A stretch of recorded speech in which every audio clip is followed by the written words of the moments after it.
Prepárate para sumergirnos en el mundo de la cobertura mediática de las elecciones en Estados Unidos. Nos has enviado una colección fascinante de artículos y comentarios, y déjame decirte, las cosas se están poniendo intensas. Sin duda, la retórica se ha intensificado considerablemente a medida que nos acercamos a las elecciones. Es un momento crucial para analizar cómo se están construyendo y difundiendo estas narrativas. Y hasta quizá eso que te interesa entender las tácticas que se están utilizando para influir en la opinión pública. Así que vamos a sumergirnos directamente en lo que llamamos la narrativa del dictador fascista. Vemos muchos comentarios que pintan a Trump como una figura casi tiránica. Por ejemplo, está el clip de MSNBC, donde se habla de que Trump supuestamente quería generales al estilo Hitler que le fueran totalmente leales. Lo interesante de esta narrativa es que se basa en gran medida en fuentes anónimas e interpretaciones de las palabras de Trump en lugar de pruebas concretas. Esto plantea serias dudas sobre la credibilidad y las motivaciones detrás de estas afirmaciones. ¿Por qué estas fuentes anónimas no se presentan abiertamente? ¿Qué buscan conseguir al difundir esta información? Precisamente. Y no es solo un medio.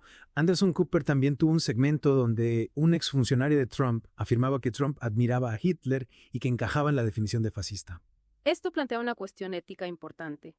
¿Es responsable utilizar acusaciones tan graves repetidamente, especialmente tan cerca de una elección basándose en fuentes dudosas? Es crucial que el público evalúe críticamente estas afirmaciones y considere la posibilidad de que exista un sesgo o una manipulación. Es como si estuvieran tratando de convertir la elección en una batalla entre la democracia y la dictadura, en lugar de un debate sobre políticas reales y su impacto en la vida de las personas. ¿No te parece? Totalmente, al presentar a Trump como una amenaza existencial, se facilita la tarea de descartar cualquiera de sus políticas o logros como irrelevantes frente a este supuesto peligro. Y hablando de utilizar incidentes aislados para crear una imagen general, también está esa historia sobre los supuestos comentarios de Trump sobre los costos del funeral de Vanessa Guillén. Ese es un ejemplo perfecto de cómo las anécdotas se pueden utilizar como armas para encajar en una narrativa preexistente. Los medios presentaron esta historia como evidencia del racismo e insensibilidad de Trump. Claro, pero lo que se omite convenientemente en algunas coberturas es que la propia hermana de Guillén refutó la imagen negativa de las acciones de Trump, declaró públicamente que Trump no mostró nada más que respeto a su familia. Ese detalle crucial desmonta por completo la narrativa que intentaban construir. Es una muestra clara del peligro de la información selectiva y cómo se puede manipular para que encaje en una agenda específica. Te hace preguntar cuánto de esta cobertura se trata realmente de informar al público y cuánto de influir en sus percepciones. Es una línea que se difumina cada vez más en el panorama mediático actual, y esto nos lleva a otro aspecto importante, la posible influencia de la propiedad de los medios en el sesgo informativo. Y tenemos un ejemplo bastante claro de eso, con The Atlantic, que ha sido muy crítico con Trump. Esa cita de Lauren Powell Jobs, la viuda de Steve Jobs, que fundó The Atlantic, donde habla de querer inspirar cierto tipo de historias. Esa declaración dice mucho sobre la posibilidad de que los propietarios de los medios de comunicación influyan en la dirección editorial de sus publicaciones, plantea la preocupación de si la información que se presenta es realmente objetiva o si está diseñada para impulsar un punto de vista particular. Y se convierte en un círculo vicioso cuando se tiene en cuenta el sesgo de confirmación. Si la gente ya está inclinada a creer cosas negativas sobre Trump, gravitará hacia los medios que confirmen esas creencias. Precisamente es fundamental ser conscientes de nuestros propios sesgos y de cómo pueden estar influyendo los medios que consumimos. Es esencial buscar perspectivas diversas y evaluar críticamente la información que se nos presenta. De acuerdo, entonces tenemos esta narrativa del dictador fascista que se está impulsando a menudo basada en fuentes cuestionables de información selectiva. También hemos hablado de la influencia y la propiedad de los medios y de nuestros propios sesgos de confirmación. Pero, ¿qué sucede cuando los acontecimientos del mundo real parecen contradecir la narrativa dominante? Ahí es donde las cosas se ponen realmente interesantes. Tomemos, por ejemplo, el reciente informe de Fox News que muestra que Trump lidera a Kamala Harris por 11 puntos entre los votantes latinos. Eso es un cambio significativo con respecto a las elecciones anteriores y que desafía la narrativa común sobre la impopularidad de Trump entre las minorías. Sí, eso definitivamente desbarató los planes de algunos medios de comunicación. Entonces, ¿cómo explican esta tendencia inesperada? Ahí es donde vemos una verdadera lucha por conciliar los datos con las narrativas preexistentes. Algunos medios intentan restar importancia a la magnitud del cambio, mientras que otros intentan ofrecer explicaciones que encajen con sus puntos de vista existentes. ¿Cómo cuáles? Bueno, vemos un enfoque en demografías específicas dentro de la comunidad latina, sugiriendo que tal vez solo los cubanoamericanos o los venezolanoamericanos se están inclinando hacia Trump, no todo el grupo. Otros apuntan a las ansiedades económicas o a posiciones políticas específicas que podrían estar resonando con ciertos votantes. Parece que están intentando encontrar cualquier forma de explicar este dato que no encaja con su narrativa preferida. Y precisamente por eso es tan importante ser un consumidor inteligente de los medios de comunicación. No te limites a aceptar la primera explicación que escuches, investiga más a fondo, mira los datos, considera diferentes perspectivas y forma tus propias conclusiones. Un gran consejo. Pero antes de dejar que nuestros oyentes se adentren en esa madriguera, cambiemos de tema por un momento y hablemos de cómo los medios están enfocando la situación económica actual. Sí, la economía esa es otra área donde vemos un choque entre la narrativa y la realidad. Hubo ese fascinante desliz de una presentadora de MSNBC, donde admitió accidentalmente que la economía está teniendo problemas bajo la administración actual antes de corregirse rápidamente y enfatizar la amenaza del fascismo que representa Trump. Eso fue un clásico. Casi pareció que por un momento olvidó cuáles eran los puntos de conversación. Pone de manifiesto cómo ciertas narrativas pueden estar tan profundamente arraigadas que anulan incluso realidades obvias. La economía es un tema clave para muchos votantes y sin embargo vemos un esfuerzo deliberado por minimizar o replantear las preocupaciones económicas a la luz de esta percibida amenaza fascista. Entonces están diciendo que una posible presidencia de Trump es una amenaza mayor que el aumento de la inflación o la pérdida de puestos de trabajo. Ese parece ser el mensaje subyacente. Es una táctica basada en el miedo diseñada para que los votantes prioricen un tema sobre otros. La pregunta es, ¿se lo creen los votantes? Eso es lo que tendremos que esperar a ver el día de las elecciones. Pero es fascinante cómo los medios pueden intentar moldear la forma en que percibimos incluso cosas tangibles como la economía. Habla del poder del encuadre. Al enfatizar constantemente la narrativa del fascismo, intentan crear una respuesta emocional que anule cualquier evaluación racional de la situación económica actual. Es como si dijeran, claro, tu bolsillo puede estar sufriendo, pero al menos te estamos protegiendo de un dictador. Exactamente. Y ese es un mensaje poderoso especialmente para aquellos que ya están inclinados a creer lo peor de Trump, pero también plantea preguntas sobre las consecuencias a largo plazo de priorizar un tema sobre otros, especialmente cuando esos otros temas tienen un impacto directo en la vida de las personas. Es mucho para analizar, pero creo que hemos cubierto un terreno muy importante que solo hemos arañado la superficie. Pero tenemos que hacer una pausa por ahora, únase a nosotros, en la segunda parte de esta inversión profunda, donde exploraremos aún más tácticas que se utilizan para influir en la opinión pública en estas elecciones. Retomando nuestra inversión en la cobertura mediática de las próximas elecciones, hay un aspecto que realmente destaca. ¿Te refieres a cómo los medios se enfocan en anécdotas o eventos específicos, a menudo sacándolos de contexto para que encajen en una narrativa más amplia? Exactamente como el ejemplo que discutimos antes con la historia de Vanessa Guillén, se presenta como prueba del racismo de Trump, pero luego tienes a la propia hermana de Guillén contradiciendo esa interpretación. Es como si estuvieran eligiendo la información que se ajusta a su agenda, ¿verdad? Y no se trata solo de lo que eligen incluir, sino también de lo que eligen omitir. El contexto lo es todo. Y sin él, estas anécdotas pueden ser increíblemente engañosas.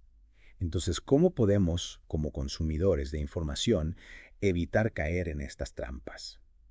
¿Cómo podemos asegurarnos de no estar simplemente consumiendo una narrativa cuidadosamente construida? La clave está en desarrollar un pensamiento crítico. No te limites a absorber pasivamente la información. Cuestiona las fuentes, busca pruebas que corroboren la información y considera perspectivas alternativas. Un buen punto de partida es buscar activamente fuentes que contradigan lo que estás viendo inicialmente. Eso te ayudará a tener una visión más completa de la situación. Es como ser un detective, ¿verdad? Hay que reunir todas las pistas antes de poder resolver el caso. Exactamente. Y en este caso, el caso es entender la verdad sobre lo que está sucediendo en nuestro panorama político. Y hablando de entender la verdad, no podemos ignorar el papel de la propiedad de los medios y cómo podría estar influyendo en la información que recibimos. Ese es un factor clave. ¿Quiénes son los dueños de los medios de comunicación? ¿Cuáles son sus inclinaciones políticas? Estas son preguntas que deberíamos hacernos al evaluar la credibilidad de cualquier fuente de noticias.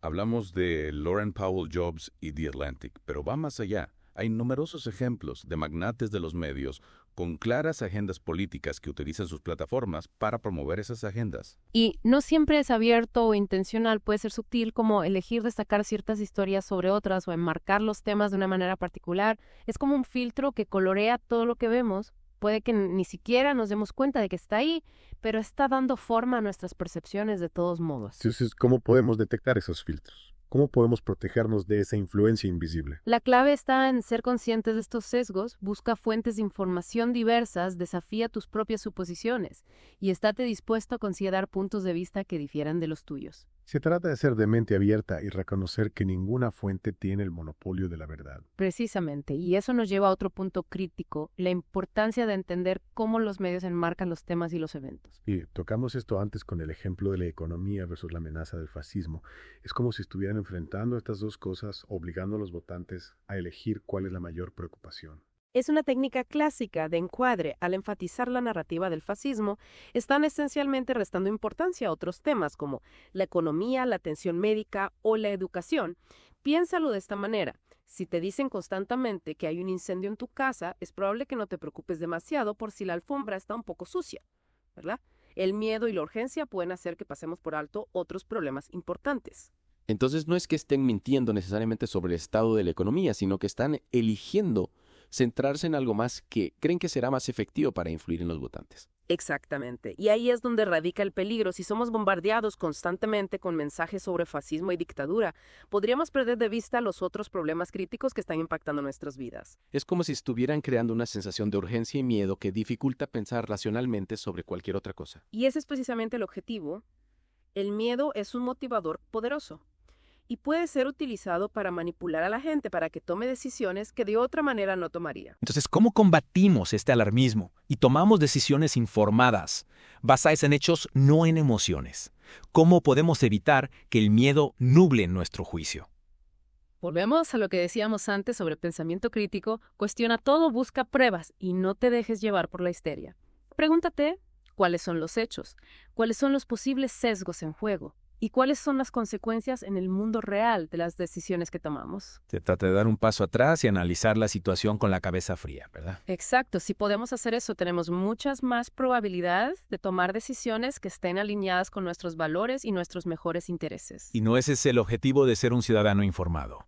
Tomar decisiones que nos beneficien a nosotros mismos y a nuestras comunidades. Absolutamente se trata de asumir la responsabilidad de nuestro papel en el proceso democrático y no dejarnos manipular por aquellos que buscan controlar la narrativa. Hemos hablado de la importancia del pensamiento crítico, de comprender el sesgo de los medios y de reconocer las técnicas de encuadre. ¿Qué otros consejos tienes para nuestros oyentes mientras navegan por este panorama mediático cada vez más complejo? Algo que siempre enfatizo es la importancia de buscar perspectivas diversas. No te limites a obtener tus noticias de una sola fuente. Lee artículos de diferentes medios, escucha podcasts con puntos de vista variados y participa en conversaciones con personas que tienen creencias diferentes. Se trata de salir de nuestras cámaras de eco y que exponernos a una gama más amplia de ideas. Exacto, a veces es incómodo, pero es esencial para desarrollar una comprensión más matizada del mundo. Cuando solo nos exponemos a información que confirma nuestras creencias existentes, nos atrincheramos más en esas creencias y nos volvemos menos abiertos a considerar perspectivas alternativas. Es una tendencia humana natural, pero puede ser peligrosa en un mundo donde la desinformación y la propaganda son tan frecuentes. Así que diversifica tus fuentes, desafía tus suposiciones y no tengas miedo de entablar un debate respetuoso con aquellos que tienen puntos de vista diferentes. Recuerda, no se trata de ganar una discusión, sino de ampliar tu propia comprensión. Esas son excelentes estrategias para convertirnos en ciudadanos más informados y comprometidos. Y en última instancia eso es lo que todos buscamos, ¿verdad? Ser participantes activos en nuestra democracia y tomar decisiones informadas que den forma al futuro que queremos crear. Ese es el ideal, y aunque es un objetivo desafiante, vale la pena perseguirlo. Bien dicho. Pero tenemos que hacer una pausa por ahora. Acompáñanos en la tercera parte de esta inmersión profunda, donde exploraremos el cambiante panorama político y lo que significa todo esto para ti como votante. De vuelta a la parte final de nuestra inmersión profunda en la cobertura mediática de las próximas elecciones. Hemos recorrido un largo camino desde la narrativa del dictador fascista hasta la influencia de la propiedad de los medios y la importancia del pensamiento crítico. Y ahora vamos a centrarnos en el cambiante panorama político. Y lo que significa para ti como votante, uno de los desarrollos más interesantes que hemos visto es el cambio en el voto latino. Cierto. Ese informe de Fox News que mostraba a Trump liderando a Kamala Harris por 11 puntos entre los votantes latinos fue una verdadera sorpresa para algunos. Desafía la sabiduría convencional sobre los patrones de voto de los latinos y plantea algunas preguntas importantes sobre cómo entendemos a ese grupo demográfico diverso y en crecimiento. Entonces, ¿cuáles son algunos de los factores que podrían estar contribuyendo a este cambio? ¿Qué está llevando a algunos votantes latinos a considerar a Trump a pesar de las narrativas negativas que hemos estado discutiendo? Bueno, es importante recordar que la comunidad latina no es un monolito. Hay una amplia gama de puntos de vista y prioridades dentro de este grupo, y estos pueden variar según factores como el origen nacional, la generación y nivel socioeconómico y las creencias religiosas. No es tan simple como decir, todos los latinos votan de esta manera, o todos los latinos se preocupan por ese tema. Exactamente, necesitamos ir más allá de estas generalizaciones simplistas y reconocer la complejidad de la identidad política latina. Entonces, ¿cuáles son algunos de los problemas o preocupaciones específicos que podrían estar impulsando este cambio hacia Trump entre algunos votantes latinos? ¿Qué resuena con ellos? Estamos viendo mucha discusión sobre las preocupaciones económicas, particularmente entre los latinos de clase trabajadora. El aumento del costo de vida, la inflación y la inseguridad laboral son problemas importantes para muchas familias, y algunos sienten que las políticas económicas de Trump tienen más probabilidades de abordar esas preocupaciones. También se habla mucho de temas sociales como el aborto y los derechos LGBTQ+. Algunos latinos conservadores pueden sentirse alienados por la postura del Partido Demócrata sobre estos temas. Absolutamente, y no podemos subestimar el papel de los valores religiosos en la configuración de las opiniones políticas para muchos latinos.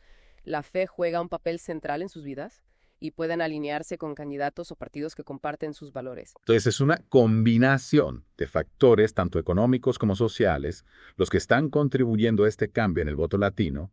Es un recordatorio de que los votantes son individuos con sus propias experiencias y motivaciones, y no podemos simplemente encasillarlos en categorías predefinidas. Y es importante tener en cuenta que este cambio no se está produciendo en el vacío, está sucediendo dentro de un contexto político más amplio en el que la confianza en las instituciones está disminuyendo y la gente se siente cada vez más marginada y desoída. Es como si hubiera una creciente sensación de que el sistema está amañado en su contra y están buscando a alguien que sacuda las cosas. Ese es un sentimiento que escuchamos de los votantes de todo el espectro político, no solo de los latinos. Y es algo que ambos partidos deben abordar si quieren conectar con los votantes y reconstruir la confianza. Entonces, ¿qué significa todo esto para las próximas elecciones? ¿Cómo podría este cambio en el voto latino afectar el resultado? Todavía es demasiado pronto para decirlo con seguridad, pero el cambio en el voto latino podría tener un impacto significativo, particularmente en los estados clave en disputa.